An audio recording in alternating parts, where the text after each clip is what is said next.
톨스토이의 작품 중에서 사람에게는 얼마나 많은 땅이 필요한가라는 단편 소설이 있습니다. 이 소설의 내용은 이래요. 바흠이라는 농부가 주인공입니다. 근데 이 농부에게 하루는 아주 특이한 거래로 땅을 살 수 있는 기회가 생깁니다. 그 특이한 거래란 뭐냐? 그러니까 1,000루브르를 주면 하루 동안 당신이 걷는 모든 땅을 당신에게 주겠습니다라는 거래예요. 1,000루브르면 요즘 같으면 한 2만 불에서 3만 불 정도 된대요. 2만 불에서 3만 불 정도 되는 땅을 내가 하루 동안 걸어서 삥 돌아서 오면 그 땅을 다 나한테 준다는 거예요. 그러니까 엄청난 거래죠. 그래서 이 바움이 아침 일찍 일어나요. 그래서 자기가 미리 생각해뒀던 아주 양질의 토지를 걸어서 돌아오려고 계획을 합니다. 근데 쭉 얼마쯤 가다 보니까 좀 더 좋은 땅이 보여요. 그래서 거기서 스탑해야 되는데 좀 욕심이 생긴 거죠. 그래서 조금 더 가고 그러다 보니까 해가 질 때가 다 되어 오는 거예요. 해가 질 때까지 만약에 제자리로 못 돌아오면 그 사람은 땅을 하나도 갖지 못하게 됩니다. 바움은 이제 마음이 좀 조급해졌어요. 그래서 처음에는 빨리 걷다가 나중에는 막 뛰게 됩니다. 다행히 해가 넘어가기 직전에 바움은 원래 출발했던 장소로 돌아와요. 근데 안타깝게도 너무 무리해서 뛰어서 그 자리에서 세상을 떠나게 됩니다. 결국 이 바움은 182cm 자기의 무덤만 소유한 채로 세상을 떠난다 하는 이야기예요. 이 소설은 물질로 인해서 물질에 대한 욕심 때문에 인생을 망치는 경우를 잘 우리에게 보여주고 있는 것이죠. 오늘 본문도 그런 비슷한 말씀입니다. 오늘 본문이 있기 전에 예수님께서는 마태복음 6장에서 세 가지 종교적인 헌신에 관해서 이야기를 해요. 먼저는 구제, 두 번째는 기도. 이 기도 안에 주기도문이 들어있었던 거고요. 그 다음에 금식. 이 세 가지에 대해서 말해요.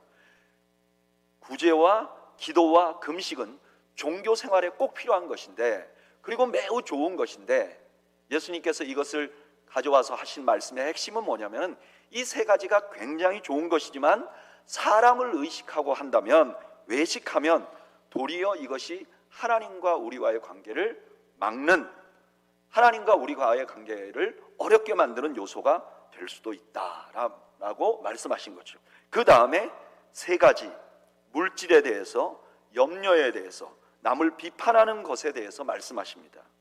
물질이나 염려나 남을 비판하는 것은 일상적인 행동이에요. 우리 일상에 늘 있는 일이에요. 그런데 이 행동을 잘 못하면 하나님과의 관계가 어렵게 만들 수도 있다 하는 말씀을 하시는 거고, 그 중에 첫 번째가 우리가 오늘 읽은 본문 말씀이고, 이 말씀은 물질에 대한 것이에요. 그러니까 오늘 본문 말씀의 주제는 이런 거죠. 물질이 참 좋은 거예요. 그런데 이 물질에 대해서 우리가 올바른 자세를 갖지 않으면 하나님과의 관계를 어렵게 만들 수 있다 하는 말씀을 하는 거죠. 이런 전 이해를 가지고 본문으로 들어가 보겠습니다. 마태복음 6장 19절 우리 다 같이 한번 읽어볼까요? 시작. 너희를 위하여 보물을 땅에 쌓아두지 말라. 거기는 좀과 동록이 해하며 도둑이 구멍을 뚫고 도둑질하느니라. 아멘. 이 말씀을 잘 이해하려면 두 가지에 대해서 좀 분명하게 알아야 돼요. 첫째는 뭐냐면 여기 본문에 나오는 보물이 무엇인지 알아야 돼요.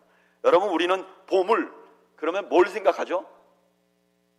뭐 금반지, 아니면 돈, 뭐 아주 고가의 물품 이런 걸 생각하는데, 오늘 본문에 이 보물을 수식하는 단어를 보면 좀이라는 말이 나오죠. 보물을 좀 먹는다. 이 좀은요, 옷을 갉아먹는 벌레를 의미해요.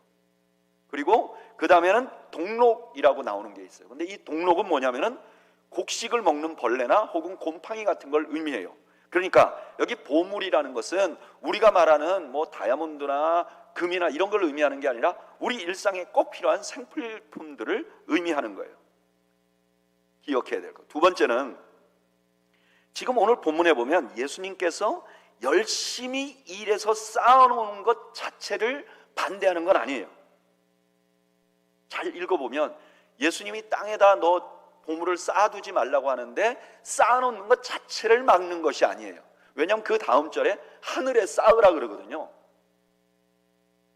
반대로 성경은 오히려 게으른 것을 아주 좋지 않게 생각합니다. 잠언서 보면 잠언 21장 25절 한번 읽어볼까요? 참 재밌는 말씀이 나와요. 읽어보죠. 시작. 게으른 자의 욕망이 자기를 죽이나니 이는 자기의 손으로 일하기를 싫어함이니라.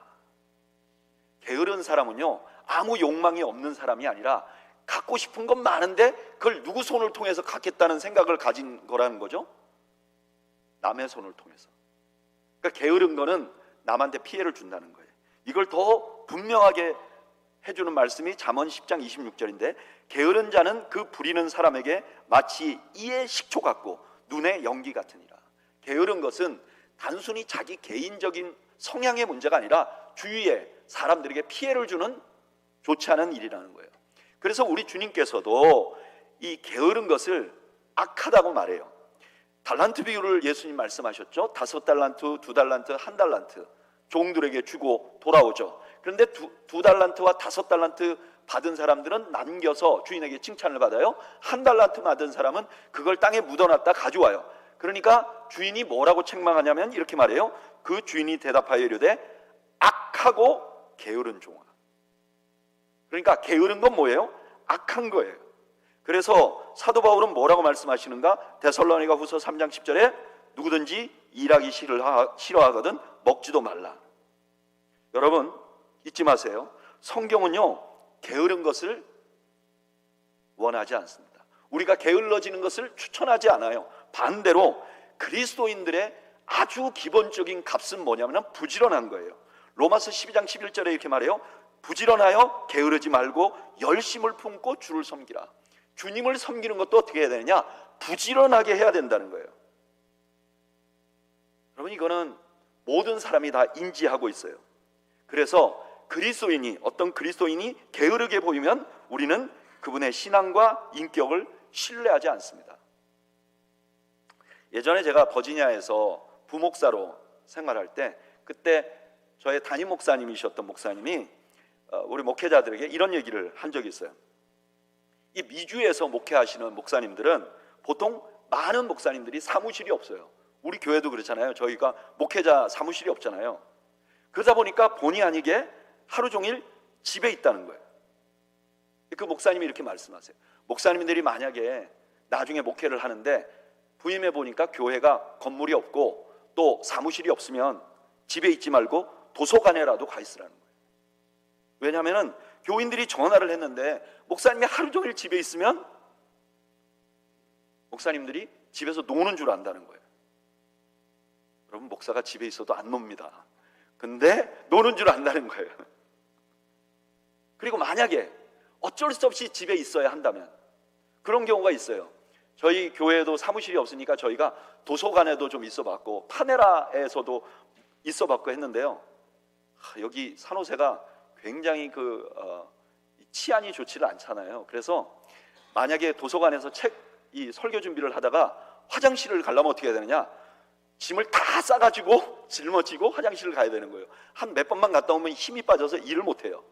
그러니까 어쩔 수 없이 집에 있어야 되는 상황이라면 아침에 일어나서 샤워를 하고 면도를 하고 머리를 잘 빗고 파자마 입지 말고 외출복을 입고 앉아서 일을 하라는 거예요.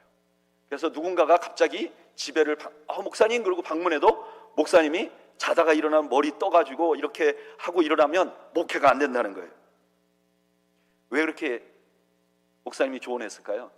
왜냐하면 모든 그리스도인은요 게으른 건 좋지 않다는 걸 다 알아요. 그래서 이런 반응을 일으킨다는 거예요.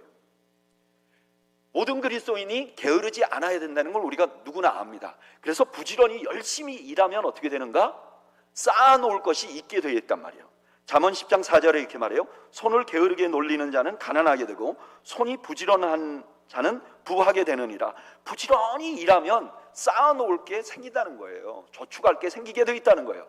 물론 그렇지 않은 경우도 있죠. 어떤 분들은 아무리 열심히 일해도 물질을 쌓아둘 수 없는 상황에 놓인 분들도 있어요. 예를 들면 큰 사기를 당해서 빚을 많이 지게 됐다든가 아니면 몸이 원래 약해서 일을 조금만 해도 굉장히 일을 계속할 수 없는 상황까지 힘들다든가, 아니면 태어났는데 부양가족이 너무 많아서 내가 열심히 일해도 돈을 쌓아놓을 게 없다든가, 아니면 너무 불행한 또는 너무 어려운 가정에 태어나서 충분히 교육받지 못해서 내가 많이 쌓아놓을 만큼 수입을 못 이루는 사람들도 있어요.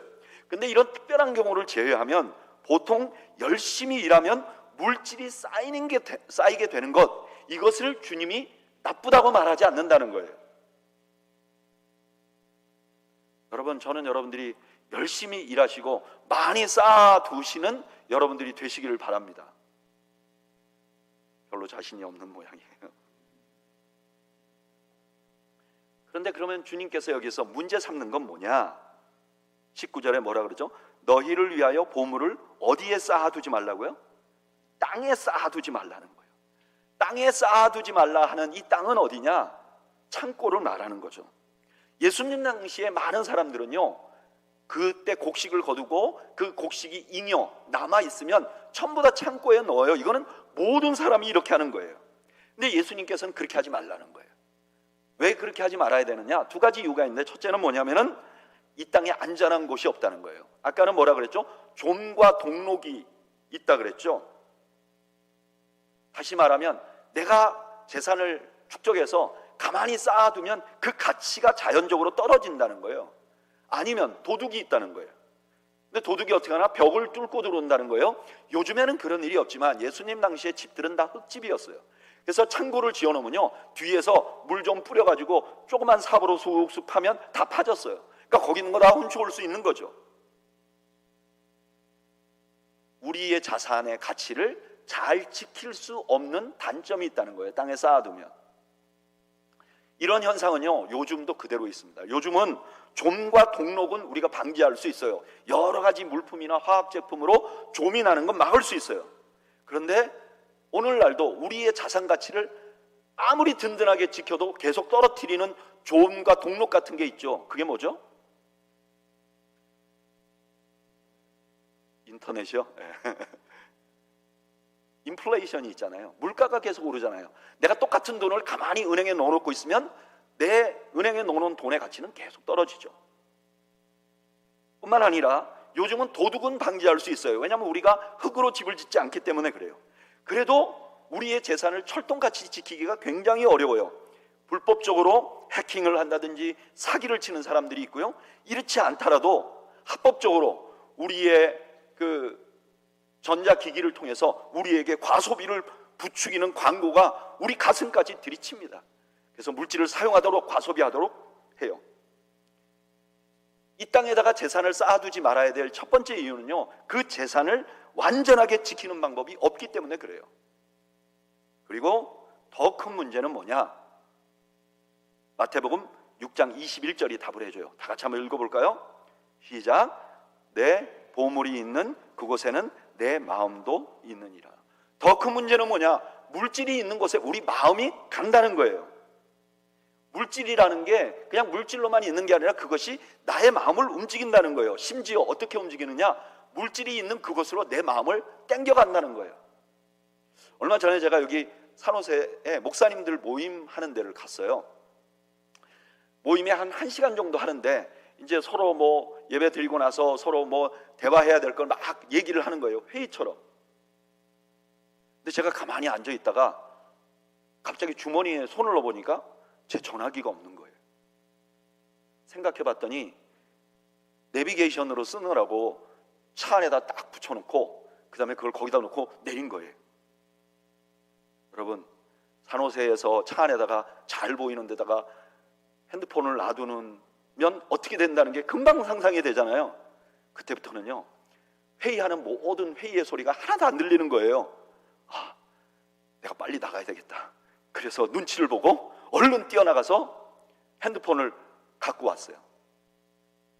다행히 아무 문제 없었는데 그 순간에, 그 핸드폰 생각을 하는 순간부터 그 다음에는 제 마음은 그 자리에 앉아 있는 게 아니라 핸드폰에게 가 있는 거죠. 마찬가지로 물질은요, 우리의 마음을 이렇게 끌어다니는 힘이 있는 존재예요. 제가 아주 옛날에 한국에 있을 때 어떤 믿음이 굉장히 좋은 분인데, 좋은 분이라고 생각했던 분인데 예배 시간에 계속 고개를 숙이고 있는 거예요. 근데 조금 있다가 신고가 들어왔어요. 성도들은요 서로 믿을 분들이 안 돼요. 서로 다 신고합니다. 목사님, 아무개 집사님이 설교 시간에 계속 주식 올랐나 그거 보고 있어요. 물질은요 우리 마음을 끌고 가요. 근데 이게 왜 문제인가? 왜냐하면 두 가지 문제가 있는데, 첫째는 22절, 23절이 설명을 해줘요. 22절, 23절 읽어볼까요? 시작. 눈은 몸의 등불이니 그러므로 내 눈이 성하면 온몸이 밝을 것이요 눈이 나쁘면 온몸이 어두울 것이니 그러므로 내게 있는 빛이 어두우면 그 어두움이 얼마나 더하겠느냐. 눈이 등불이라고 말해요. 이거는 그 당시 사람들이 다 억셉트하던 말이에요. 왜냐하면 눈이 우리를 보이게 하잖아요. 그러니까 눈이 등불이라고 말하는 것을 그때 당시 사람들은 다 그래, 눈은 몸의 등불이야 이렇게 인지하던 거예요. 그런데 여기 두 가지 눈이 나와요. 하나는 성한 눈이에요. 이 성하다 하는 말이 원래 뜻은 순결하다, 속임이 없다 이런 뜻이에요. 그런데 이 단어가 구약 성경을 헬라어로 번역한 그 70인역이라는 성경에서는 어떻게 쓰이냐면은 잠언 11장 25절을 표현할 때 사용해요. 잠언 11장 25절에 이렇게 말해요. 구제를 좋아하는 자는, 속임이 없다, 순전하다 이 말을 구제를 좋아하는 것으로 사용한단 말이에요. 그 다음에 야고보서에서는 같은 어원을 가진 단어를 이렇게 표현해요. 야고보서 1장 5절에 너희 중에 누구든지 지혜가 부족하거든 모든 사람에게 후히 주라. 똑같은 어근을 가진 말인데 이 단어를 후하다는 말로 번역을 해요. 그래서 우리가 뭘 알 수 있냐면 이 70인역이라는 성경이 예수님 오시기 전 3세기 전부터 예수님 오시기 1세기까지 번역을 했어요. 그러니까 1세기에서는 초대교회 시대에는 성한 눈이라는 것은 어떤 것을 의미하느냐면 다른 사람을 물질적으로 넉넉한 마음으로 쳐다보는 것, 다시 말하면 다른 사람을 볼 때 내가 저 사람 좀 도와줘야 되겠다 이런 마음으로 도와주는 것을 성한 눈이라고 표현했다고요. 또 반대로 여기 나쁜 눈은 그 예수님 당시 다른 문헌에 보면 나쁜 눈이라고 말하는 것은 눈이 잘 안 보이는 눈을 말하는 게 아니라 다른 사람의 것을 탐욕스럽게 쳐다보는 것을 나쁜 눈이라고 말해요. 그러니까 이 말은 무슨 뜻이냐면은 우리가 넉넉하게 베푸는 관점에서 세상을 보면 내 삶이 밝아져요. 근데 인색하게 해서 물질 자체에 욕심을 가지면 우리 몸 전체가 어두워진다는 거예요. 우리가 물질을 땅에만 쌓아놓으면 안 되는 이유가 뭐냐? 마음이 그리로 끌려서인데 물질에 마음이 끌리면 어떻게 되느냐? 내 삶이 어두워진다는 거예요. 실제로 우리의 마음이 물질에 빼앗기면요 우리의 삶이 어두워져요. 디모데전서 6장 10절에 이렇게 말해요. 돈을 사랑함이 일만하게 뿌리다. 돈을 사랑하면요 악한 일이 생긴다는 거예요. 우리 인생이 어두워진다는 거예요. 그걸 아주 잘 보여주는 이야기가 찰스 디킨스의 크리스마스 캐롤입니다. 여러분 이 크리스마스 캐롤이라는 소설은 다 알잖아요. 그 주인공이 누구죠? 스크루지. 이 인색한 사람의 동서양의 대표 사람이 될 만한 사람이죠.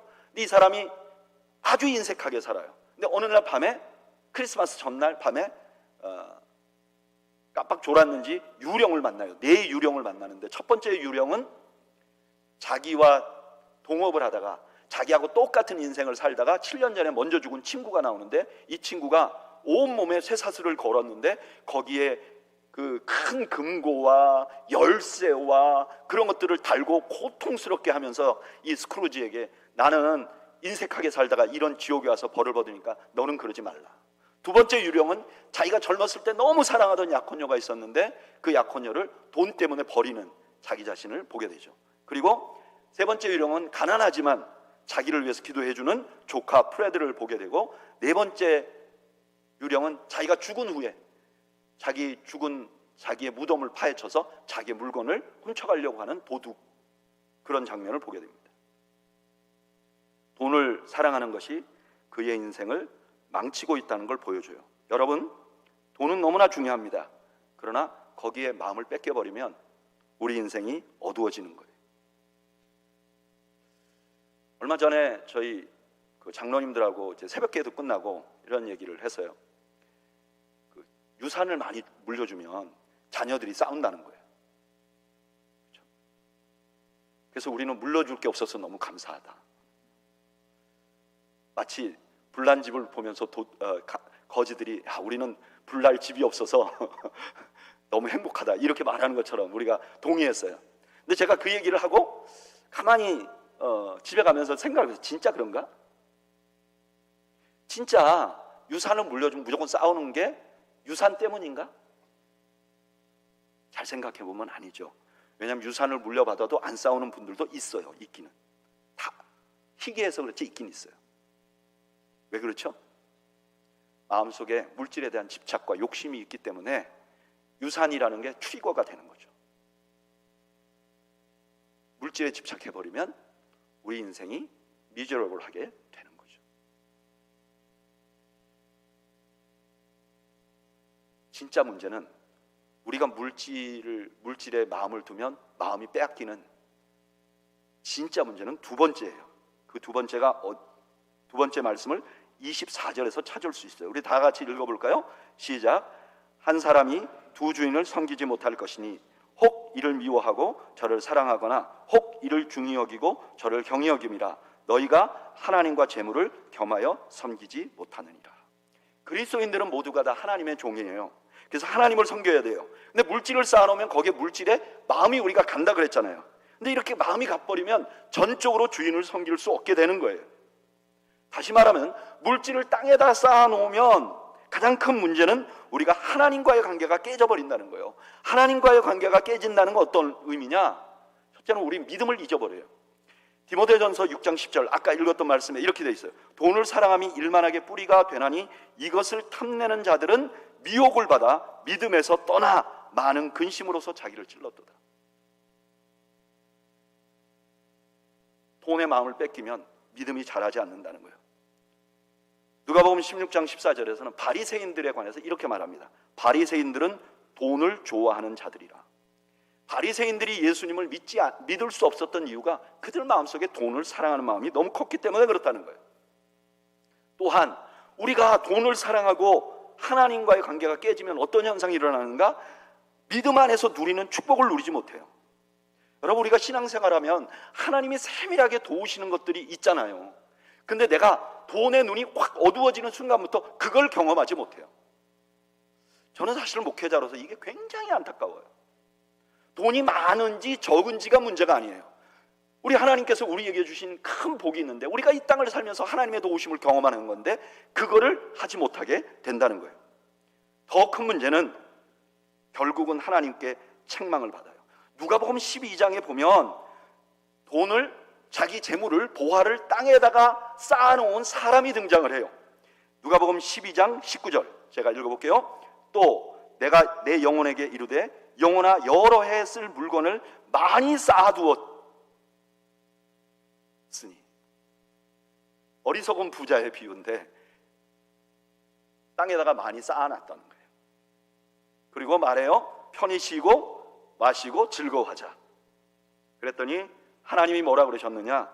하나님이 이르시되 어리석은 자여 오늘 밤에 내 영혼을 도로 찾으리니 그러면 내 준비한 것이 누구의 것이 되겠느냐? 자기를 위하여 재물을 쌓아두고 하나님께 대하여 부요하지 못한 자가 이와 같으리라. 낭패죠. 하나님 앞에 책망받게 된다는 거예요. 자, 그럼 어떻게 될까요? 성경은 우리가 열심히 일하기를 바래요. 열심히 일하면 잉여 재산이 생기게 돼 있어요. 근데 이거를 땅에다 쌓아두지 않고 만약에 쌓아두면 우리에게 큰 좋지 않은 것이 우리가 하나님과의 관계가 깨지게 만든다면 우리는 어떻게 해야 될까요? 신앙에 방해가 된다면 어떻게 해야 될까요? 그 대답을 예수님께서 마태복음 6장 20절에서 해줘요. 우리 6장 20절 다 같이 한번 읽어볼까요? 읽어보죠. 시작. 오직 너희를 위하여 보물을 하늘에 쌓아두라. 아멘. 땅에 쌓지 말고 하늘에 쌓아두라는 거예요. 여러분, 하늘에 어떻게 하면 쌓을 수 있을까요? 하늘에다가 돈을 어떻게 하면 쌓을 수 있을까요? 스페이스 X에다가 투자를 하면 그게 하늘에 쌓는 건가요? 하늘에 쌓는다는 건 어떤 의미일까요? 마태복음에서 하늘은 전부 다 하나님을 대변하는 거예요. 하나님이라고 안 쓰고 하늘이라고 써요. 그러면 하나님 앞에다가 재물을 쌓으라. 하나님 앞에다가 재물을 쌓는다는 건, 하나님께 재물을 쌓는다는 건 어떤 것이냐? 마태복음 25장 40절에서 그 답을 해줘요. 임금이 대답하여 이르시되 내가 진실로 너희에게 이르노니 너희가 여기 내 형제 중에 지극히 작은 자 하나에게 한 것이 곧 내게 한 것이니라. 하나님 앞에 쌓는다는 건 뭐냐? 가난한 자, 지극히 작은 자에게 호의를 베푸는 게 하나님 앞에 쌓는다는 거예요. 이거는 예수님 당시에 유대 문화에서도 그대로 이루어지는 거예요. 유대인들은요, 선을 행하면 자신의 보화가 하늘에 쌓인다고 생각했어요. 그러니까 하늘에다 보물을 쌓으라 하는 이 말은 뭐냐면 하나님의 관점에서 내 보물을 사용하라, 내 물질을 사용하라는 거예요. 그렇게 마음을 두라는 거예요. 그러면 어떻게 되는가? 이것을 보여준 대표적인 사람이 삭개오예요. 누가복음 19장에 보면 삭개오라는 사람이 등장을 해요.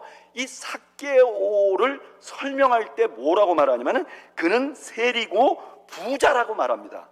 여러분, 부자는 누구냐? 오늘 이 예수님께서 말씀하신, 이 본문에서 말씀하신 땅에다가 재산을 많이 쌓아둔 사람을 우리는 부자라고 불러요. 그런데 이 삭개오는 그 물질로 만족이 안 됐어요.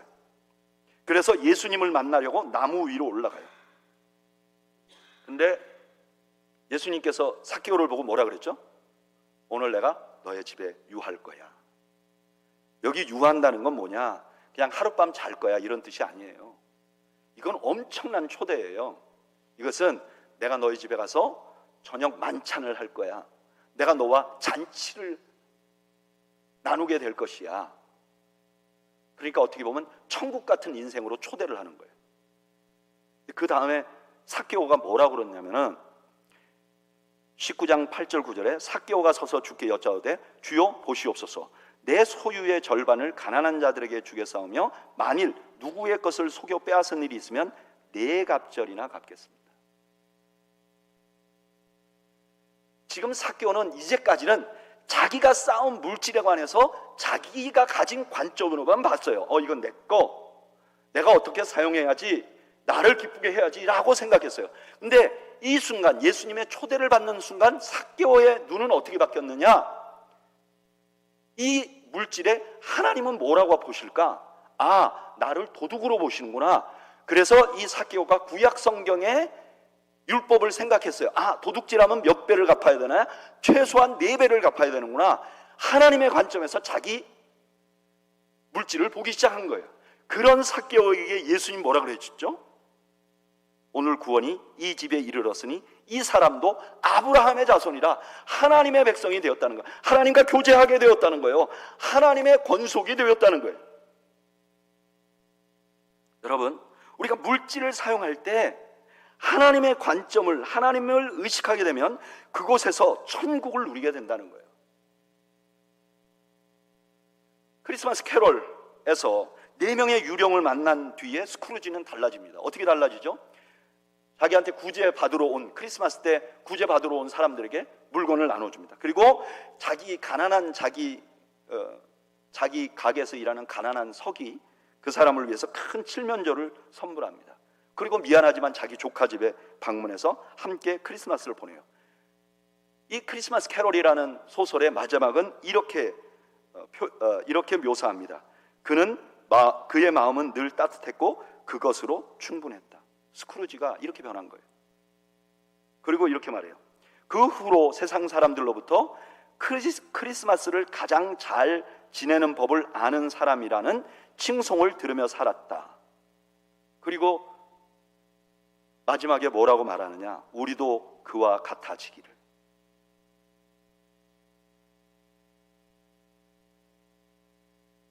하나님의 관점에서 자기의 물질을 보는 순간 그는 크리스마스를 가장 잘 보내는 사람이 되었고 우리도 그와 같기를. 이것이 찰스 디킨스가 우리에게 주는 메시지인 거죠. 여러분, 이런 일은 소설에서만 일어나는 일이 아니에요. 실제로 우리가 하나님의 관점에서 우리의 물질을 보면 우리 인생이 달라져요. 2012년도에 한국에서 특이한 영화 하나가 개봉을 합니다. 제목이 철가방 우수씨인가? 철가방 우수씨, 맞아요. 철가방 우수씨. 이 영화는요, 놀랍게도 영화에 출연하는 거의 모든 배우들이 자비량으로 해요. 그러니까 돈을 받지 않고 재능 기부를 해요. 심지어 음악을 하는 음악가들과 그 나레이터를 쓰는 작가들도 전부 다 자원봉사로 해요. 그것도 탑 음악가, 탑 작가들이. 그리고 많은 기업들이 투자를 하는 게 아니라 지원을 해서 영화가 만들어져요. 왜 이렇게 많은 사람들이 관심을 갖게 됐는가? 이 우수라는, 김우수라는 사람의 실제 이야기인데, 이 사람은 어려서부터 고아로 태어났어요. 그리고 12살에 고아원에, 천주교에서 하는 고아원에 들어갔다가 17살에 고아원을 탈출해요. 그리고 길가에서 노숙을 하며 그 다음에 구걸을 하면서 살아요. 그러다가 어느 날 방화범으로 몰려서 감옥에까지 갔다 와요.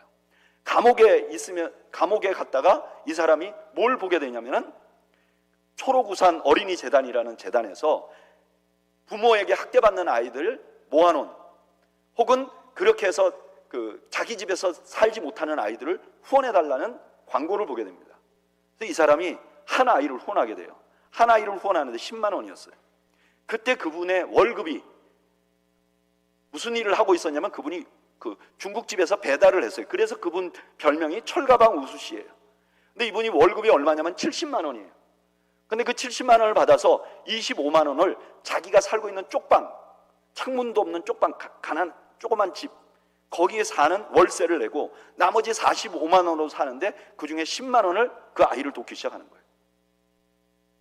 그리고요, 이분이 나중에는 막 열심히 일도 하고 뭐 아르바이트도 해서 5명의 아이를 도와요. 이 사실이 사람들에게 알려졌고요. 심지어 후원을 받는 아이들이 너무너무 미안해하는 거예요. 이게 내가 받을 게 아닌데 오히려 내가 저 사람을 도와야 되는데? 이 사실이 알려져서 이분이 청와대에 초대돼서 만찬도 하고 그랬어요. 근데 너무너무 행복한 삶을 사는데 안타깝게도 저녁에 일을 하고 돌아오다 교통사고로 이분이 갑자기 세상을 떠나요. 그러니까 9시 뉴스에 나왔어요. 이분 돌아가신 게. 그런데 이분 돌아가시고 나서 이분을 기억하기 위해서 영화를 만들었고, 이분이 살아있을 때 한 인터뷰를 제가 봤어요. 근데 어느 신문과의 인터뷰에서 이분이 이렇게 말해요. 오늘 하루 종일 후원 아동들에게서 온 감사 편지를 읽었습니다. 읽고 또 읽고 재미있었습니다. 그 편지들을 읽는 시간이 너무나 행복합니다. 저에게 이런 행복을 허락하신 하나님께 감사드립니다. 그분의 후원으로 많은 아이들이 희망을 갖게 됐고, 반대로 그분은 후원함으로 열악한 환경에 있으면서도 천국을 경험할 수 있었던 거죠. 저도 수년 동안 컴패션 아이들을 후원하면서 그런 마음이 어떤 마음인지 조금 알 것 같아요. 한국에서는 좀 많은 아이들을 후원했댔어요. 근데 지금 미국으로 오면서 한 아이를 후원했는데요, 제가 후원한 아이가 2년 전에 졸업을 했어요. 어릴 때부터 계속 후원해갖고 얘가 만 18세, 어느 나라는 21세가 넘으면 졸업을 해요. 그리고 거기서 컴패션에서 더 이상 안 도와도 됩니다, 이런 편지가 오는 거예요. 야, 후원을 쭉 했다가 아이 이제 그만 도와도 된다는 편지를 받으니까요, 우리 아이들이 대학 졸업하는 것만큼이나 기쁘더라고요. 제가 컴패션 사역을 하면서 가난하지만 다른 아이들을 도우면서 기쁨을 누리는, 보람을 누리는 분들을 너무너무 많이 받았어요. 우리가 하나님이 우리에게 주신 물질, 우리가 열심히 일해서 축적한 물질을 하나님의 관점에서 보기 시작하면요, 그때부터 인생이 달라지고 세상이 달라지는 축복을 누릴 수 있게 되는 거죠. 말씀을 정리해 볼까요? 여러분들은 여러분들의 물질을 어떤 관점에서 보세요? 지금 여러분들이 생각 안 해도 돼요. 왠지 아세요? 요즘 텍스 시즌이에요. 텍스 낸 거 보면 여러분들이 얼마나 베풀었는지, 나만 위해서 썼는지 국가가 다 알려줘요. 여러분, 혹시 나만을 위해서 사용하지 않았습니까?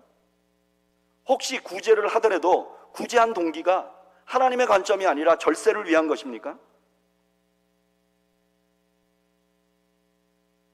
바꿔야 됩니다. 저는 여러분들이 부자가 되기를 바랍니다. 돈을 많이 버세요. 기왕이면 로또 같은 것도 사서 당첨도 되기를 바라요. 그런데 그걸 땅에다 쌓아두고 있는 것을 목표로 살진 마세요. 그러면 그날부터 불행이 시작되는 거예요. 반대로 하나님을 의식하면서 돈을 사용하세요. 이거는 모두 베풀어라, 가지고 있는 돈 다 교회 헌금하라, 그런 뜻이 아닙니다. 하나님 앞에서 그 돈을 사용하려고 몸부림치라는 거예요. 그러면 하나님이 도와주시는 것을 경험하는 인생을 살게 되고, 이 땅에서 천국과 같은 넉넉한 마음을, 넉넉한 기쁨을 누리며 살 수 있는 복을 누리게 된다는 것입니다. 여러분, 우리에게 주신 물질은 하나님께서 우리가 이 땅에서 천국을 누리게 해주는 선물임을 잊지 말고, 우리의 물질을 하나님의 관점에서 보시는 여러분들이 되시기를, 그래서 그 약속하신 천국을 여러분들이 경험하시기를 주님의 이름으로 축원합니다. 우리 찬양을 한 곡 드릴 텐데요, 나의 모습 나의 소유 주님 앞에 모두 드립니다. 이거 찬송하지 맙시다. 분위기가 안 좋아. 주제가 나의 모습 나의 소유 주님 앞에 모두 드립니다. 이거 거짓말이잖아요. 우리가 하면 안 될 것 같아. 이런 설교 듣고 이렇게 하면 안 될 것 같아. 반주에 맞춰서 묵상으로 기도합시다. 여러분, 지금 텍스 시즌이에요. 여러분들이 얼마를 벌든 얼마가 있든 여러분들이 열심히 일하셨으면 그것으로 된 거죠. 근데 저는 오늘 잠시 우리가 생각하면서 내게 있는 이 물질을 혹시 나의 노후를 위한 것으로만, 내 자녀를 위한 것으로만, 나 자신의 생활을 위한 것으로만 생각하고 있지 않았는지 우리 자신을 좀 돌아보죠. 그리고 하나님, 내가 이 물질을 하나님의 관점에서 볼 수 있는 지혜를 주십시오. 그래서 이 물질 때문에 내가 조바심 내고 답답해하고 사람들과의 관계가 깨지고 하나님 앞에도 섭섭한 마음을 품고 사는 것이 아니라, 그로부터 자유해져서 하나님과 더 친밀해지는 은혜를 누리도록 도와달라고, 우리 잠시 우리 묵상으로 함께 기도하겠습니다. 기도하시죠.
이제는 우리를 위하여 목숨을 주신 생명을 주신 우리 구주 예수 그리스도의 은혜와 그 아들을 주시기까지 사랑하신 하나님 아버지의 사랑과 성령님의 교통하심이 오늘 우리에게 주어진 물질을 우리의 눈으로 보는 것이 아니라 하나님의 관점에서 보고